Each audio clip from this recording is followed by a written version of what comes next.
তিব্বতের উপর দিয়ে চলে না বিমান, অলৌকিক কারণ না অন্য কিছু। বিশ্বে প্রতি সেকেন্ডে গড়ে প্রায় ৯,৫০০টি বিমান চলাচল করে। লাইভ প্লেন ট্র্যাকার ওয়েবসাইটে গেলেও দেখা যাবে অনেকটা মাছির মতো বিমান দিয়ে ভরা বিশ্ব, কিন্তু এর মাঝেও এমন কিছু জায়গা পাওয়া যাবে যার উপর দিয়ে বিমান চলাচল করে না। এমন একটি জায়গা হচ্ছে তিব্বতিয়ান প্লাটু।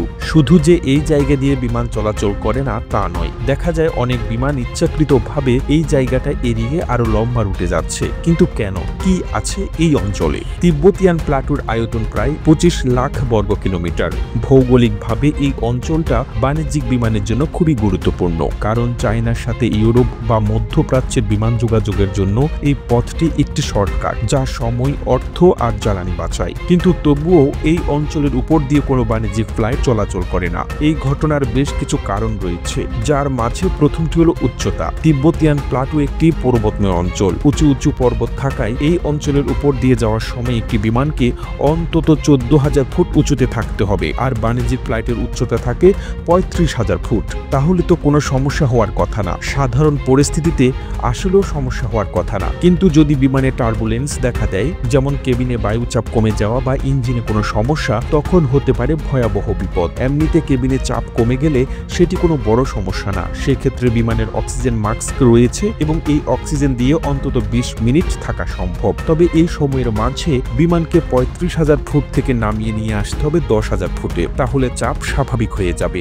কিন্তু তিব্বতিয়ান প্লাটুতে, যেখানে ন্যূনতম উড্ডয়ন উচ্চতায় ১৪,০০০ ফুট, এটা কোনোভাবেই সম্ভব না। তাই ইমার্জেন্সি পরিস্থিতিতে দুর্ঘটনা এড়াতে এড়িয়ে চলা হয় এই অঞ্চল। শুধুমাত্র উচ্চতা যে একমাত্র সমস্যা তা নয়, এই অঞ্চলের বাতাসও খুব অদ্ভুত আচরণ করে। বাতাস উঁচু পর্বতের সাথে ধাক্কা লেগে উপরের দিকে উঠে যায়, ফলে বিমানগুলো এক অদ্ভুত টার্বুলেন্সের মধ্যে পড়ে, কারণ বিমান চলে সম্পূর্ণ বাতাসের উপর ভর করে। এই ক্ষেত্রে বাতাস উপরের দিকে উঠে যায়, ফলে বিমানগুলো ব্যালেন্স হারিয়ে অনেকটা নিয়ন্ত্রণের বাইরে চলে যেতে পারে। এছাড়াও আরেকটি সমস্যা হচ্ছে অতিরিক্ত ঠান্ডায় বিমানের জ্বালানি জমে যাওয়া। তিব্বতিয়ান প্লাটুর এই অঞ্চলের তাপমাত্রা অনেক কম, -40 ডিগ্রি সেলসিয়াসেরও নিচে, আর তাপমাত্রা -40 ডিগ্রি নিচে নামলে জমে যেতে থাকে বিমানের জ্বালানি। তবে অল্প সময়ের ফ্লাইটের ক্ষেত্রে এটা খুব একটা গুরুতর সমস্যা না, কিন্তু ৬ ঘন্টারও বেশি সময় ফ্লাইটের জন্য এটি একটি মারাত্মক সমস্যার রূপ নিতে পারে। কোনো অলৌকিক বা অতি প্রাকৃত ঘটনা নয়, বরং ভৌগোলিক কিছু কারণে এই অঞ্চলের উপর দিয়ে চলাচল করে না কোনো বাণিজ্যিক বিমান। শুধু তিব্বতিয়ান প্লাটুই না,